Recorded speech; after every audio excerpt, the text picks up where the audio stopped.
नमो तस्स भगवतो अरहतो सम्मा सम्बुद्धस्स। नमो तस्स भगवतो अरहतो सम्मा सम्बुद्धस्स। नमो तस्स भगवतो अरहतो सम्मा सम्बुद्धस्स। আমি তথাগত সাম্যক সম্বুদ্ধকে নতশিরে বন্দনা জ্ঞাপন করতেছি। শ্রদ্ধেয় গুরুবান থেকে নতশিরে বন্দনা জ্ঞাপন করতেছি। শ্রদ্ধেয় উপস্থিত রতানন্দবান থেকে নতশিরে বন্দনা জ্ঞাপন করতেছি। শ্রদ্ধেয় ধাম্মারাকিত সমনকে নতশিরে বন্দনা জ্ঞাপন করতেছি। শ্রদ্ধেয় জ্ঞানালঙ্কার সমনকে নতশিরে বন্দনা জ্ঞাপন করতেছি। শ্রদ্ধেয় আর্যানন্দ সমনকে নতশিরে বন্দনা জ্ঞাপন করতেছি। ধম্মানন্দ সমনকে আশীর্বাদ এবং পুণ্যদান করতেছি। উপাসক উপাসিকাবৃন্দদের আশীর্বাদ এবং পুণ্যদান করতেছি। পবিত্র ত্রিপিটক বইয়ে ধর্মপদ বইয়ের যমকবর্গ 15 নম্বর গাথা। এই গাথাটি আমি সম্পূর্ণভাবে ধর্মদেশনা করব। এখানে বলা হয়েছে শূকর হত্যাকারী ছন্দের উপেক্ষণ। ভগবান বুদ্ধ বেনুবনে বাস করিবার সময় এই দেশনা করিয়াছিলেন। ভগবান বুদ্ধ যখন বাস করিবার সময় একজন ছন্দ 55 বছর যাবৎ শূকর হত্যা করিত এবং সেই শূকরের বাচ্চা দেওয়ার সময় সে গ্রামে গিয়ে কয়েক আড়ি ধান নিয়ে গিয়ে সেখানে গ্রাম্য শূকরের বাচ্চাদের কিনে এনে তাহার বাড়িতে একটা জায়গা স্থান ঠিক করিয়াছিল। সেখানে একটা পিজারার মতন করে চারিদিকে ঘিরে সেখানে সেগুলো রাখত এবং সেখানে নানা রকম গাছ এবং কচু জাতীয় গাছ এগুলো লাগিয়ে রাখত এবং মলমূত্রকে সেগুলো বেড়ে উঠত।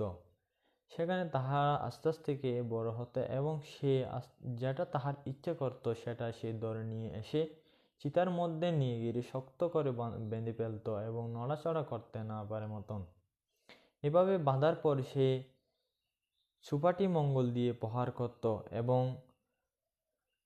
মুখের মধ্যে একখানা কাঁটা ঢুকিয়ে দিত যেমন চিৎকার করতে না পারে এবং গরম পানি দিয়ে সে মুখের মধ্যে ডালিয়ে দিত, লোহার তালা নিয়ে মুখের মধ্যে ডালিয়ে দিত এবং দেওয়ার পরে সে আস্তে আস্তে পেটের মধ্যে যাহা কিছু ছিল সবগুলো যতক্ষণ না পরিষ্কার হয়ে যায় এতক্ষণ গরম পানি দিত, যতক্ষণ সাদা পানি বের হয় না। এভাবে দিয়ের পর যেমন পরিষ্কার হয়ে যায় ভিতরে, তারপরে যাহা পানি বেঁচে থাকতো সবগুলো শরীরের উপর দিয়ে ঢেলে দিত যেন চামড়া নরম হয়ে যায়। তারপর ওই খাটের মশল জ্বালিয়ে আগুন দিয়ে তাহার উপরের খেসগুলো পুড়িয়ে ফেলত ভালোভাবে। পুড়িয়ে ফেলার পরে সে আবার ধারালো অস্ত্র দিয়ে তাহার প্রথমে মাথাটা কেটে ফেলত। কেটে ফেলার পরে সে যাহা রক্ত পড়িত সেগুলো সে একটা পাত্রে রেখে দিত। পাত্রে রেখে দেওয়ার পরে সে আবার কাটা শেষ হলে পাত্রের রক্তগুলো আবার মাংসের মধ্যে ঢেলে দিত। এভাবে ঢেলে দেওয়ার পরে সে 55 বছর এভাবে কাটিয়ে দেয়। তথাগত সাম্যক সম্বুদ্ধ তাহার বাড়ির সামনে একটা বিহারে বসবাস করত বেনুবনে। সেখানে সে ভগবান বুদ্ধকে কোনোদিন এক মুঠো পুষ্প এবং এক মুঠো ভাত দান করতে পারে নাই, কিন্তু সে কোনোদিন পুণ্য কাজে যুক্ত হয় না এবং পুণ্য কাজ করে নাই। সে সারাদিন শূকর মারত এবং শূকর হত্যা করত, পাপ কাজ করত। সে তাহার পরিবার নিয়ে শূকর হত্যা করে শূকরের মাংস খেয়ে থাকত এবং সে যাহা কিছু বাকি থাকত আর সেগুলো বাহিরে বিক্রি করে দিত।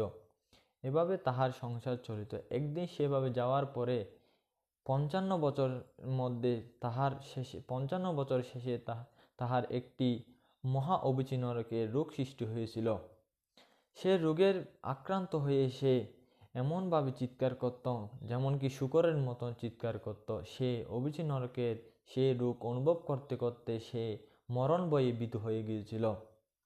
একদিন এইভাবে তিনি দরজা বন্ধ করে চিৎকার করত। এভাবে চিৎকার করতে করতে একদিন তাহার পরিবার তাহাকে এভাবে করে শূকরের মতন করে হামাগুড়ি দিয়ে সে যখন বসেছিল, সে উত্তর পশ্চিমে সে হাঁটাহাঁটি করত এবং চিৎকার করে থাকতো। এভাবে একদিন তাহার পরিবার তাহাকে ধরে শক্ত করে শূকরের মতো করে বন্দি করে বাঁধে ফেলেন এবং মুখে যেমন চিৎকার করতে পারার মতন সেখানে মুখে শূকরের মতন একটা কাঁটা ঢুকিয়ে দিয়েছিল। দেওয়ার পরে বাড়ির মধ্যে তারা সবাই মিলে আগুন ধরিয়ে দিয়েছিল এবং চারিদিকে উকি দিচ্ছিল দরজা বন্ধ করে সে যেন বাহির হতে না পারে। এভাবে তাহার পাশের 7 বাড়ির লোক তার চিৎকারের জন্য ঘুমাতে পারত না। সে এভাবে চিৎকার করতে করতে 7 দিন পর সে মৃত্যুবরণ করেছিল। এক সময় সে সামনের বিহার থেকে কিছু ভিক্ষু যখন পিণ্ডপাতে যাচ্ছিল, তখন সেই শূকরের মতো চিৎকার করত দরজা বন্ধ করে। তাহারা মনে মনে বলতেছে, এই মানুষটি শূকর মারতেছে, তাহার কোনো কি মায়া দয়া নাই? সে 1 সপ্তাহ যাবৎ দরজা বন্ধ করে শূকর মারতেছে। ভগবান বুদ্ধের কাছে গিয়ে এগুলো জিজ্ঞেস করতে হবে, বলতে হবে। ভগবান বুদ্ধের কাছে গিয়ে যখন বলে, বান্তে, আজ 1 সপ্তাহ ধরে দেখতেছি এই মানুষটি দরজা বন্ধ করে ভিতরে শূকর মারতেছে, তাহার কি কোনো দয়া মায়া নাই? সে এই নিরীহ প্রাণীগুলোদের মারতে থাকে 1 সপ্তাহ যাবৎ, তাহার পরিবারের মধ্যে কি কোনো মঙ্গল বা উৎসব আছে? ভগবান বুদ্ধ বলছে, ভিক্ষুগণ, সে 1 সপ্তাহ যাবৎ কোনো শূকর হত্যা করে নাই। সে মহা মহা অবিচি নরকের রোগ অনুভব করতেছে। সে এভাবে যাচ্ছে এবং শূকরের মতন চিৎকার করতেছে। তাহার পরিবার তাহাকে এই শূকরের মতন করে তাহাকে পুড়িয়ে এবং মুখের মধ্যে কাঁটা ঢুকিয়ে মৃত্যুবরণ করেছে শূকরের মতন। ভান্তেরা বলতেছে, হে ভগবান বুদ্ধ, সে ইহলোকে এত অনুশোচনা করে মৃত্যুবরণ করেছে, আবার ইহলোকে গিয়ে সে জন্মগ্রহণ করিয়াছে। ভগবান বুদ্ধ সেখানে একটি গাথা বলেছিলেন, ইদ্যা সুস্সাতি পেশা সুস্সাতি পাপ্পাকারী উভয়াত্মা সুস্সাতি সো সুস্সাতি সো বিহায়াতি দিশা কাম্মা কিলিট্টা মাত্তানু।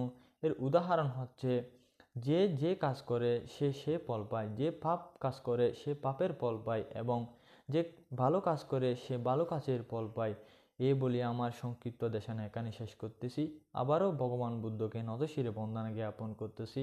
গুরুবান থেকে নতশিরে বন্দনা জ্ঞাপন করতেছি। উপস্থিত শ্রদ্ধেয় রতানন্দবান থেকে নতশিরে বন্দনা জ্ঞাপন করতেছি। বড় সম্বন্ধে নতশিরে বন্দনা জ্ঞাপন করতেছি এবং উপাসক উপাসিকাবৃন্দদের আশীর্বাদ এবং পুণ্যদান করতেছি। সাধু সাধু সাধু।